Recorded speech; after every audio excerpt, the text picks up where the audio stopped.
Hello good morning दोस्तों, स्वागत है आपका आज के मुख्य समाचारों की वीडियो में। दोस्तों यहां पर आपको देखने को मिलेंगी सुबह से लेकर शाम तक की तमाम बड़ी खबरें, मुख्य समाचार, ब्रेकिंग न्यूज अपडेट्स के रूप में। तो दोस्तों आपसे रिक्वेस्ट है इस वीडियो को ज्यादा से ज्यादा लाइक और शेयर करें। तो दोस्तों सीधे चलते हैं पहली बड़ी खबर की ओर। दिल्ली में आज से खुल जाएंगे बॉर्डर, बिना रोक टोक होगी आवाजाही, सरकार ने जारी कर दिया है आदेश। जी हां दोस्तों, राष्ट्रीय राजधानी दिल्ली के बॉर्डर आज से खोल दिए गए हैं। रविवार की रात दिल्ली सरकार ने इस बाबत आदेश जारी कर दिया था। सरकार के आदेश में कहा गया है कि 8 जून से दिल्ली के बॉर्डर खोल दिए जाएंगे, जिसके बाद दूसरे राज्यों को लोगों की आवाजाही बिना रोक टोक के हो सकेगी। इसके अलावा सरकार ने सोमवार से रेस्टोरेंट, धार्मिक स्थल, शॉपिंग मॉल्स को भी खोलने के आदेश जारी कर दिए हैं। हालांकि दोस्तों नोएडा और गाजियाबाद बॉर्डर पर यूपी पुलिस की सख्ती पहले की तरह रहेगी। इससे दोस्तों यह साफ हो जाता है कि इन दोनों जगह के लिए लोगों के पास परमिट या फिर ई पास अभी भी जरूरी है।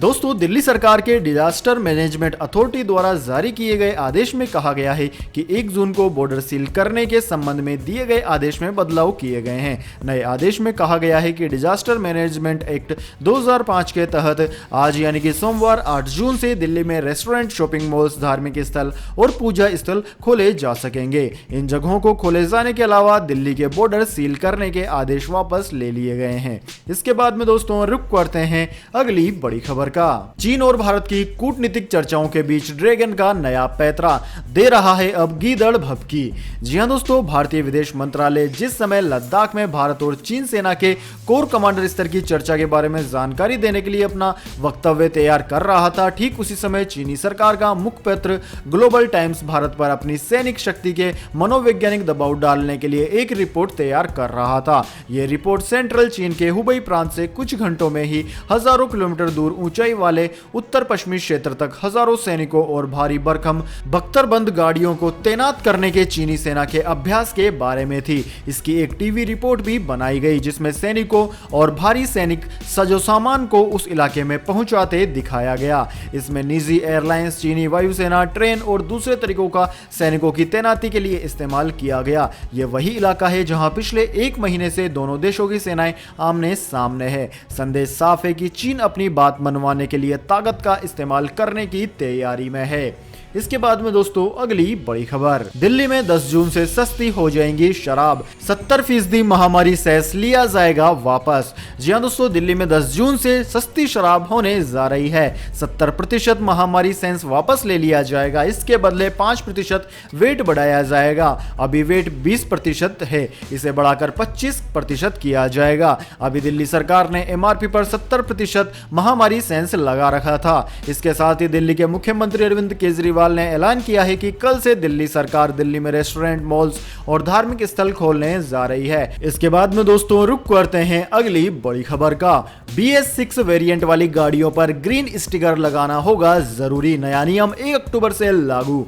जी हां दोस्तों, अगर आपने नए कार्बन उत्सर्जन स्टैंडर्ड यानी कि BS6 वाली गाड़ी खरीदी है या खरीदने वाले हैं तो आपके लिए यह जरूरी खबर है। सरकार ने BS6 मानकों वाली गाड़ियों पर ग्रीन स्टिकर लगाना जरूरी कर दिया है। यह स्टिकर 1 सेंटीमीटर का होगा। PTI की खबर के मुताबिक सरकार का यह फरमान आगामी 1 अक्टूबर से लागू हो जाएगा। सड़क एवं परिवहन राजमार्ग मंत्रालय की ओर से जारी नोटिफिकेशन के अनुसार BS6 उत्सर्जन मानकों का पालन करने वाली गाड़ियों की तीसरी रजिस्ट्रेशन प्लेट के ऊपर 1 सेंटीमीटर की ग्रीन पट्टी या स्टिकर लगानी होगी। मोटर वाहन आदेश 2018 में संशोधन के जरिए यह आदेश जारी किया गया है। इसके बाद में दोस्तों अब जान लेते हैं पूरी दुनिया और भारत में इस महामारी के कितने मामले सामने आ चुके हैं। तो दोस्तों पूरी दुनिया की बात की जाए तो पूरी दुनिया में इस वक्त तक इस महामारी के 66,63,304 मामले सामने आ चुके हैं, जिनमें से 3,92,000 से ज्यादा लोगों की जान चली गई है। साथ ही दोस्तों इस महामारी से सबसे ज्यादा प्रभावित देश की बात करें तो उसका नाम अमेरिका है, जहां पर 19,61,000 से ज्यादा मरीज सामने आ चुके हैं और इनमें से 1,11,000 से ज्यादा लोगों की जान चली गई है। इसके बाद में दोस्तों Brazil, Russia, United kingdom, Bharat, Spain, Italy, Peru और जर्मनी का नंबर आता है। अब दोस्तों जान लेते हैं कि क्या है भारत की स्थिति, लेकिन उससे पहले मेरी आपसे एक छोटी सी रिक्वेस्ट है, अगर दोस्तों आपको अभी तक हमारी न्यूज पसंद आई है तो इसे एक छोटा सा लाइक जरूर दें, और अगर आपको पसंद नहीं आई है तो बेशक आप डिसलाइक भी कर सकते हैं, लेकिन दोस्तों लाइक और डिसलाइक जरूर करें, क्योंकि दोस्तों यही हमारी मेहनत का फल होता है और इसी से हमें पता चलता है कि आपको हमारी वीडियो पसंद आई है या नहीं। तो दोस्तों जान लेते हैं क्या है भारत की स्थिति। तो दोस्तों भारत में पिछले 24 घंटे के दौरान 10,000 से ज्यादा नए मामले सामने आ चुके हैं। यह लगातार 5वां या 6वां दिन है जब लगातार 10,000 से ज्यादा मामले आ रहे हैं। कुल मामलों की संख्या की बात करें तो वह 2,60,000 के करीब पहुंच गई है। साथ ही 7,000 से ज्यादा लोगों की जान भी चली गई है। इस महामारी से सबसे ज्यादा प्रभावित राज्य महाराष्ट्र है, जहां पर 86,000 के लगभग लोग अब तक इस बीमारी से संक्रमित हो चुके हैं। इसके बाद में दोस्तों तमिलनाडु में 31,000 से ज्यादा, दिल्ली में 29,000 के करीब, गुजरात में 20,000, साथ ही राजस्थान और उत्तर प्रदेश में 10,000 से ज्यादा मरीज सामने आ चुके हैं। इसके अलावा भी दोस्तों कई राज्य इस महामारी की चपेट में बुरी तरीके से आए हुए हैं। वैसे दोस्तों आपका राज्य कौन सा है और क्या वह इस महामारी की चपेट से बचा हुआ है, कमेंट करके जरूर बताएं। इसके बाद में दोस्तों अगली बड़ी खबर, गृह मंत्री अमित शाह ने वर्चुअल रैली में कहा बिहार लालटेन से एलईडी युग में पहुंच गया है। जी हां दोस्तों, देश के गृह मंत्री और बीजेपी के पूर्व राष्ट्रीय अध्यक्ष अमित शाह रविवार को वर्चुअल रैली के जरिए बिहार की जनता से मुखातिब हुए। बीजेपी फॉर बिहार लाइव के माध्यम से सभी 243 विधानसभा सीटों के 72,000 बूथ पर अमित शाह बीजेपी के लाखों कार्यकर्ताओं और नेताओं से जुड़े। माना जा रहा है कि इस रैली के जरिए बीजेपी ने बिहार में चुनाव का बिगुल फूंक दिया है। हालांकि संबोधन की शुरुआत में ही अमित शाह ने कहा कि इस रैली का चुनाव से कोई संबंध नहीं है। वर्चुअल रैली करोड़ों लोगों से संपर्क के लिए है। अमित शाह ने कहा कि इस महामारी में जिन लोगों ने जान गंवाई है, उनके परिवार ने इस महामारी में अपने लोगों को खोया है, उनको ईश्वर अपनी शरण में ले, और सभी इस महामारी के वॉरियर्स को सलाम करना चाहता हूं। उन्होंने कहा कि बिहार की ये वही जनता है जिसने मोदी जी को चुनकर देश का प्रधानमंत्री बनाया। ये बुद्ध की भूमि है। बिहार जनसंवाद रैली में शाह ने कहा कि भारत की राजनीति के इतिहास में पहली वर्चुअल रैली में उपस्थिति बिहार के सभी कार्यकर्ता भाइयों और बहनों का मैं भाजपा की ओर से स्वागत करता हूं। बिहार की धरती ने ही पहली बार दुनिया को लोकतंत्र का अनुभव कराया, जहां महान मगध साम्राज्य की नींव डाली गई। इस भूमि ने हमेशा भारत का नेतृत्व किया। इसके बाद में दोस्तों अगली बड़ी खबर, मौसम समाचार, वेदर अपडेट। मानसून ने पकड़ी रफ्तार, अगले 24 घंटों में इन राज्यों में होगी झमाझम बारिश। जी हां दोस्तों, गर्मी से परेशान लोगों के लिए राहत की खबर है। भारतीय मौसम विज्ञान विभाग की रिपोर्ट के मुताबिक दक्षिणी पश्चिमी मानसून के आगे बढ़ने के लिए परिस्थितियां बेहतर बनती जा रही है। मौसम विज्ञान विभाग के अनुसार अगले 48 घंटे में बंगाल की खाड़ी के ऊपर कम दबाव का क्षेत्र बनने की संभावना है। बंगाल की खाड़ी में कम दबाव का क्षेत्र बनने के कारण आगामी 24 घंटों में देश के कई राज्यों में जोरदार बारिश हो सकती है।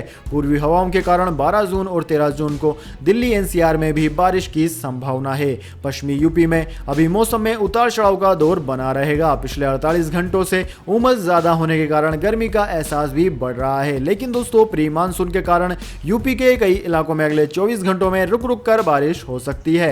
भारतीय मौसम विज्ञान विभाग का कहना है कि उमस बढ़ने के कारण लो प्रेशर डेवलप होने के बाद अचानक से तेज बारिश हो सकती है। यह बारिश न सिर्फ लोगों को गर्मी से राहत दिलाएगी बल्कि फसलों के लिए भी काफी फायदेमंद रहेंगी। इसके बाद में दोस्तों अगली बड़ी खबर, 83 दिन के बाद देश भर में बढ़े पेट्रोल डीजल के दाम, जानिए नए दाम। जी हां दोस्तों, पेट्रोल डीजल की कीमतों में रविवार को 83 दिन के बाद 60 पैसे प्रति लीटर तक की बढ़ोतरी हुई। सरकारी कंपनियों की अधिसूचना के मुताबिक शनिवार को दिल्ली में पेट्रोल की कीमत 71 रुपए 26 पैसे से बढ़कर 71 रुपए 86 पैसे प्रति लीटर हो गई। इसी तरह डीजल की कीमत 69 रुपए 29 पैसे से लेकर 69 रुपए 99 पैसे प्रति लीटर हो गई। एक अधिकारी ने कहा है कि पेट्रोल डीजल की कीमत में तेल कंपनियां नियमित अंतराल पर विमान ईंधन और घरेलू रसोई गैस सिलेंडर कीमतों में बदलाव कर रही थी, लेकिन 16 मार्च के बाद से पेट्रोल और डीजल की कीमतें स्थिर बनी हुई थी। इसकी वजह अंतरराष्ट्रीय बाजारों में कच्चे तेल की कीमतों को लेकर उतार चढ़ाव था, लेकिन अब वह थम गया है। इस वजह से पेट्रोल डीजल की कीमतें बढ़ा दी गई हैं। इसके बाद में दोस्तों रुख करते हैं अगली बड़ी खबर का। चीन ने जारी कर दिया श्वेत पत्र, बताया महामारी का पहला केस कब और कहां सामने आया। जी हां दोस्तों, इस महामारी के प्रसार की खबर देर से देने से वैश्विक आरोपों से घिरे चीन ने रविवार को खुद को निर्दोष बताया और कहा कि विषाणु संक्रमण का पहला मामला वुहान में 27 दिसंबर को सामने आया था, जबकि विषाणु जनित निमोनिया और मानव से मानव में संक्रमण फैलने के बारे में 19 जनवरी को पता चला, जिसके बाद इस पर अंकुश लगाने के लिए इतने त्वरित कार्रवाई शुरू कर दी। चीन सरकार द्वारा जारी एक श्वेत पत्र में वुहान में पिछले साल इस महामारी के मामले आने पर जानकारी छिपाने तथा इस बारे में देर से खबर देने के आरोप को खारिज करते हुए एक लंबी व्याख्या की गई है। अमेरिकी राष्ट्रपति डोनाल्ड ट्रंप तथा कई अन्य देशों के नेता चीन पर आरोप लगाते रहे हैं कि उसने घातक बीमारी के बारे में पारदर्शिता के साथ जानकारी नहीं दी, जिससे विश्व भर में व्यापक जनहानि और आर्थिक संकट उत्पन्न हो रहा है। इसके बाद में दोस्तों रुक करते हैं अगली बड़ी खबर का। LIC ने पॉलिसी धारकों को दी बड़ी राहत, 30 जून तक जमा कर सकते हैं क्लेम डॉक्यूमेंट। जी हां दोस्तों, सरकार ने सोमवार यानी कि 8 जून से चरणबद्ध तरीके से भारतीय अर्थव्यवस्था को अनलॉक करने की घोषणा कर दी है। हालांकि इस दौरान सोशल डिस्टेंसिंग का भी सख्ती से पालन करना पड़ेगा। इस दौरान लोग कार्यालयों में कम आए, इसकी भी व्यवस्था की जा रही है। भारतीय जीवन बीमा निगम ने भी इसके लिए प्रयास शुरू कर दिए हैं। LIC ने कहा है कि ग्राहकों को मैच्योरिटी क्लेम लेने के लिए ब्रांच आने की जरूरत नहीं है। ग्राहक घर बैठे ही इसके लिए आवेदन कर सकते हैं। ग्राहक policy update, KYC, discharge form और दूसरे दस्तावेज की सॉफ्ट कॉपी संबंधित ब्रांच में भेज सकते हैं। यह सुविधा 30 जून तक रहेगी। तो दोस्तों यह थे आज के मुख्य समाचार। इसके बाद में दोस्तों बारी आती है आज के माइंड क्यूज क्वेश्चन की।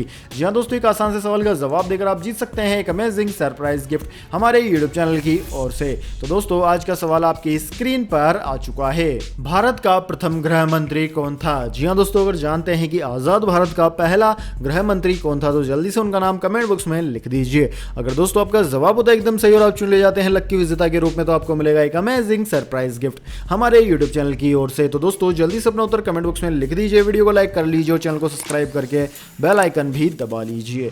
धन्यवाद। वंदे मातरम। जय हिंद, जय भारत।